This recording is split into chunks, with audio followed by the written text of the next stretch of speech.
here's what it's like. You know, you walk out of your door and you are nowhere. I think it's fantastic.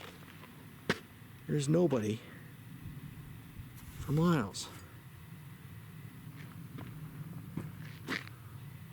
Oh, the reason for doing this video, someone contacted me, wanted to do an interview about what it's like moving from the city to the middle of this.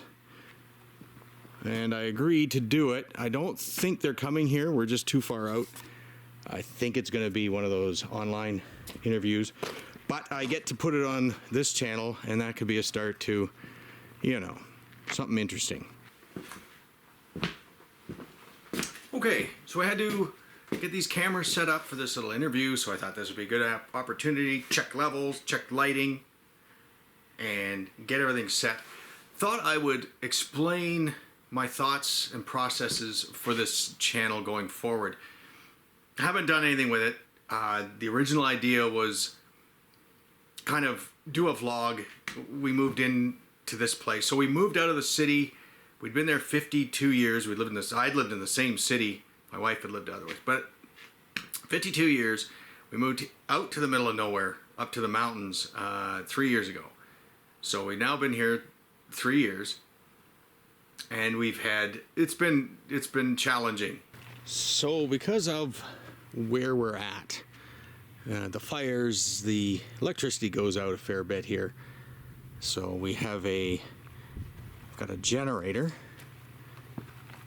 10,000 watt Honda generator. This thing's fantastic, an EB 10,000. Starts every time. I believe you can run it on propane as well, but we got it on gas. Extra water tank. I can go and pump water if our well goes dry, which it has.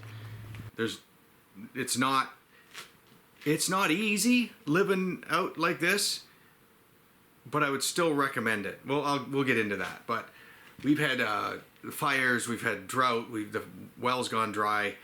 We get insects. You roll over in the morning onto a yellow jacket or something, and you're not a happy guy. Let me tell you. So we got to get that addressed this year.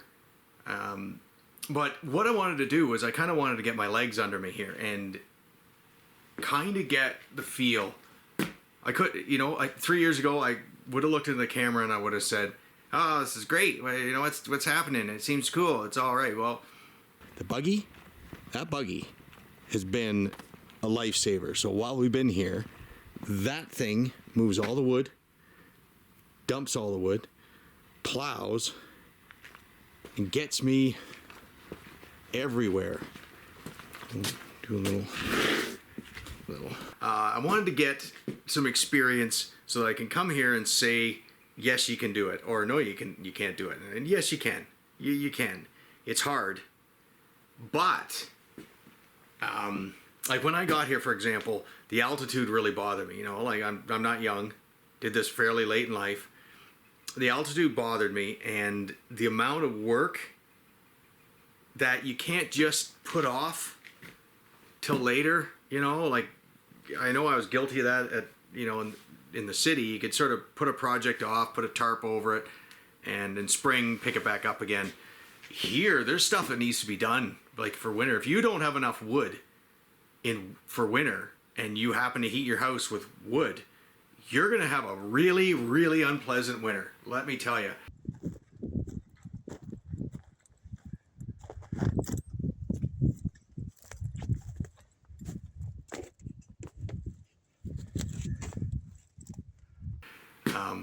We ran short, not this winter, but last winter, and no one could get to us. The roads were impassable, and so no one could even bring us wood, and everything was under 5 feet of snow, right? Any logs I could go get.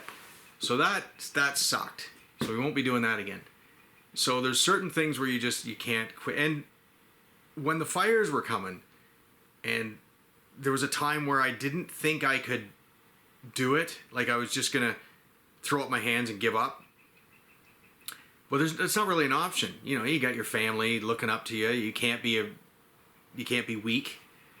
And so you kind of look deep in yourself and you find that. You find that guy or that gal who will step up and do it. Stop bitching about it and just go and do it. And then once I got over that hurdle, things got a lot better. So it was sort of like, well, this is really hard. I don't like doing this, but so let's either get better at it, get stronger, do whatever, or just do it early so I get it over with. Like the stuff you don't like doing, don't put it off.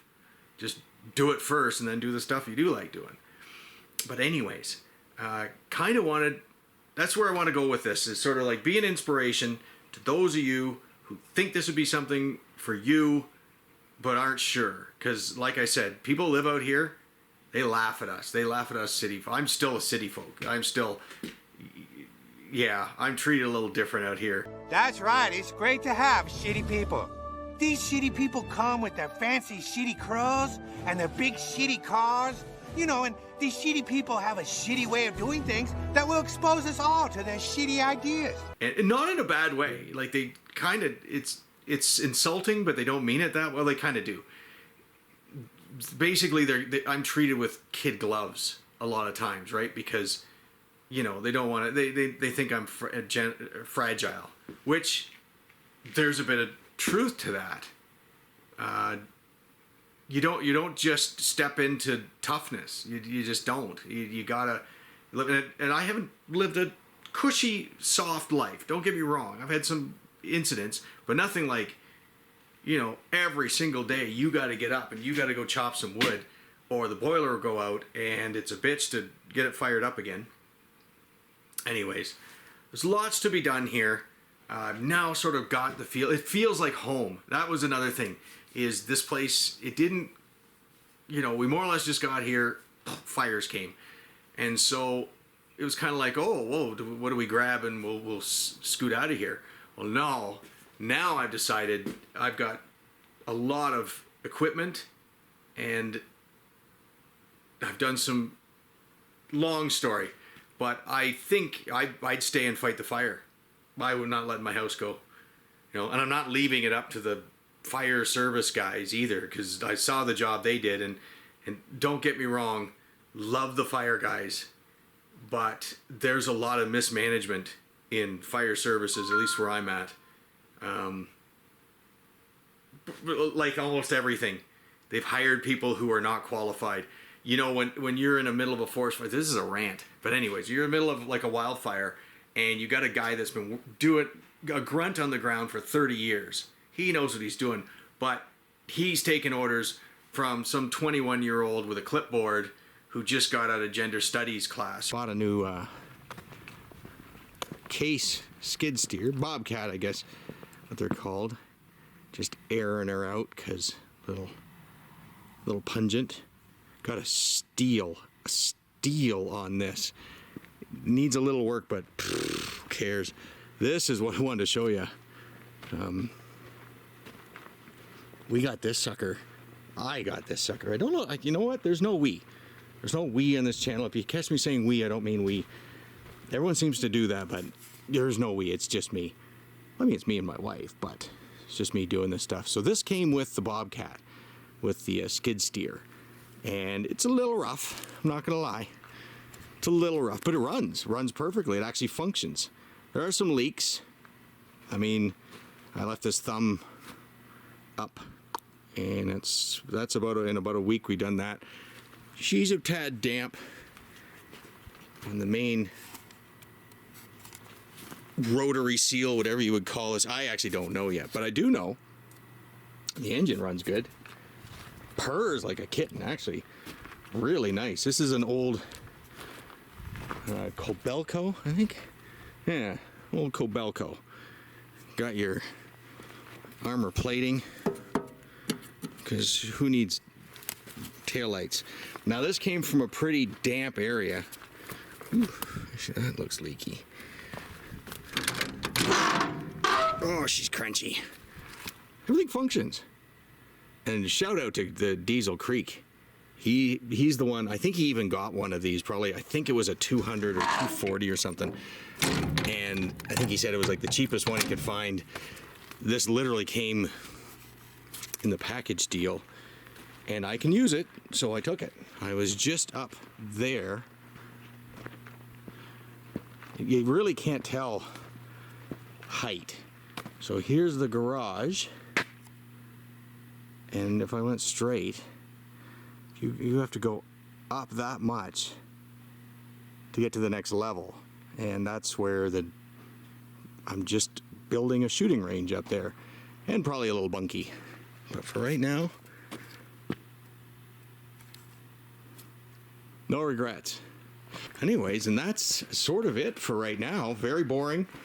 I actually have plans for things where the videos might be organized, you know, with a start, middle, ending, reason to watch.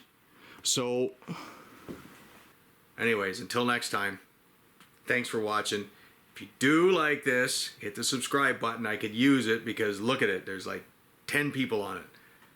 And I don't get any sharing or anything like that. The suggestions? I don't even know how, I don't know terminology. It's been a long day and I'm starting to get a bit groggy, as you can tell.